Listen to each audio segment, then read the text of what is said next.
Hello. હા બોલો. Forester નું રિઝલ્ટ ક્યારે હશે? એ આપણે જાહેર કરીશું વેબસાઇટ પર. આજે તો નથી જવાનું, પણ જાહેર કરીશું આપણે વેબસાઇટ પર. જાહેર કરશો? આજે નહીં, આજે નથી. હા હા, એટલે મેરિટ ને બધું ભેગું જ આવશે કે? બધું ભેગું જ આવશે, પણ આજે નહીં આવે. Okay okay sir. નમસ્કાર મિત્રો, હવે તો 2-3 શ્લોક બોલવાનું જ મન થાય છે, પણ જાહેરમાં સોશિયલ મીડિયામાં નથી બોલી શકતો. હજી હમણાં જ જેવી તેવી ફાઇનલ આન્સર કી આવી છે. ગમે તેવી હતી પણ આપણે તે સ્વીકારી લીધી, અને ત્યારબાદ ફરીથી 2-3 જણાની ટ્વીટ આવી હતી. તેમાં પણ તેણે જણાવ્યું હતું કે 23 જુલાઈ સુધી આપણી જે final answer key final result જે છે તે આવી જશે. પણ આજે ફરીથી સમાચાર જાણ્યા કે આજે ભેગું નહીં થાય. આજે ગોકળગાય નડી ગઈ છે. અહીં આપણને જણાવ્યું છે કે બીટ ગાર્ડના પરિણામમાં હજુ પણ થઈ શકે છે વિલંબ. ફાઇનલ આન્સર કી જાહેર થયા પછી પણ 35 સવાલો સામે ઊભા થયા છે ઓબ્જેક્શન. હવે મેઇન પ્રશ્ન તો અહીં ઊભો થાય છે કે આ 35 ઓબ્જેક્શન કર્યા કોણે? ચાલો કદાચ જેણે પણ કર્યા હોય કદાચ કર્યા હશે, પણ આ વાંધા અરજી અથવા ઓબ્જેક્શનનો સમય જ ક્યારે આવ્યો હતો? આગળ જ કહી દીધું હતું કે હવે આ જ ફાઇનલ આન્સર કી છે, એટલે કે જે ફાઇનલ આન્સર કી આપણી લાસ્ટ આવી ગઈ છે એ જ ફાઇનલ છે, હવે નહીં, હવે નવી જે છે તે નહીં આવે. ફરીથી યુવરાજ સિંહે પણ એક ટ્વીટ કરી હતી, તેના ઉપર જણાવાયું હતું કે હવે ઓનલાઈન કે ઓફલાઈન કોઈ પણ અરજી જે છે તે સ્વીકારવામાં આવશે નહીં.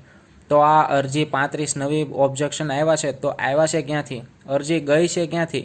એ જ પહેલો તો પ્રશ્ન સવાલ છે.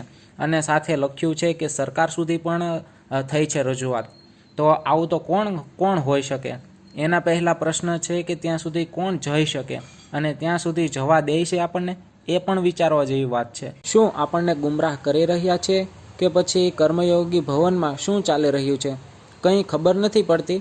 પણ કદાચ કંઈ વહીવટવાળું હોય તો તેને જણાવવાનું કે ભાઈ જેના પૈસા બાકી હોય તે જલ્દી આપી દો, તો હવે પ્રોસેસ જલ્દી પૂરી થાય, અને પ્રોસેસ પણ જલ્દી પૂરી થાય તો અમને પણ ખબર પડે કે આગળ શું કરવું. વારંવાર આવા લોલીપોપ ન આપો. આનો માત્ર હવે એક જ ઉપાય છે, અને તે એટલે કે આંદોલન. અને તે આંદોલન પણ આપણે ન કરી શકીએ, કારણ કે આપણા આંદોલનમાં ખાલી 50 જણા હોય છે, અને 50 જણામાં કંઈ ભેગું ન થાય તે આપણને ખબર જ છે. બીજું આપણે જોઈએ તો રિઝલ્ટ હવે ક્યારે આવશે? કે આ બધું આવું હમણાં ચાલી રહ્યું છે, દાળ કંઈક નવી પકાઈ રહી છે, દાળમાં કંઈક કાળું છે, તો હવે રિઝલ્ટ ક્યારે આવશે? તો યુવરાજ સિંહની જે પોસ્ટ આગળ આવી હતી તે મુજબ આપણે આગળના વિડીયોમાં પણ કહ્યું, જ્યારે તેણે પોસ્ટ કરી હતી ત્યારે એવું લખ્યું હતું કે 10 થી 12 વર્કિંગ દિવસ થશે, એટલે કે 10 થી 12 દિવસ જે છે તે કાર્ય ચાલશે, ત્યારબાદ જે છે તે ફાઇનલ રિઝલ્ટ જે છે તે આવશે. પણ હવે તો આ 35 સવાલવાળું પાછું નવું આવ્યું, એટલે હવે કદાચ એવું લાગે છે કે હજી વધારે સમય લેશે જ. અને હમણાં કોલ રેકોર્ડિંગ સાંભળ્યું, એમાં પણ કીધું છે કે મેરિટ પણ સાથે આવશે. આ પણ એક પ્રેશરના કારણે અથવા કોઈક લોલીપોપ જ કહી શકાય, કારણ આ બંને વસ્તુ જે છે તે સાથે ન જ થાય. અને આમ પણ ફક્ત ફાઇનલ આન્સર કીમાં આપણને ખબર છે કે બીજા મહિનાની અંદર ફેબ્રુઆરીની અંદર એક્ઝામ સંપૂર્ણ પૂરી થઈ ગઈ છે, અને અત્યારે 7મો મહિનો પણ પૂરો થવા આવ્યો છે, છતાં ફાઇનલ આન્સર કી નથી આપી શક્યા. તો એની પાસે આપણે શું આશા રાખી શકીએ કે આટલા ટૂંકા સમયની અંદર તે રિઝલ્ટ અને મેરિટ બંને વસ્તુ આપી શકે? એટલે આ પણ એક જે છે તે હવામાં ઉડેલી વાત ખાલી કહી શકાય.